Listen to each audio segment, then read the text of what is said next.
Mo kí gbogbo ọmọ kóòtù òjíire, ẹ káàbọ̀ sábàlá àròjinlẹ̀ Yorùbá tòní. Lórí àròjinlẹ̀ Yorùbá tòní, òwe àwọn bàbá wa òun náà la fẹ́ sọ. Wọ́n ní kúnúgbá kùnùgbà kúnúgbá, arúgbó kú amúnúkùnrùn joyè, ariwo kù lẹ́yìn ariwo. Ẹ rí i pé òwe àwọn bàbá wa yìí ó ní kìmí púpọ̀. Òun náà ni pé arúgbó tó wà lórí oyè ó kú, ẹ wá tó mú olókùnrùn ẹ tó fi joyè. Ẹ rí i pé ariwo sì kù lẹ́yìn ariwo. Olókùnrùn tó jẹ́ pé ó ń ṣàárẹ̀ lọ́wọ́, yóò yè ni kò yè ni èèyàn ò mọ̀.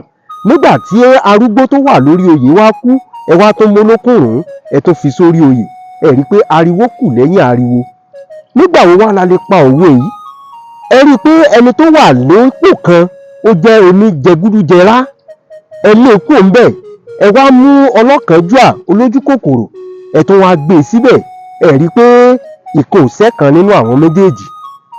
Nígbà tá a lè pa òwe yìí nù tí àwọn bàbá wa ní kúnúgbá kùnùgbà kúnúgbá, arúgbó kú ẹmúlókùnrùn joyè, ariwo kù lẹ́yìn ariwo. Ire o.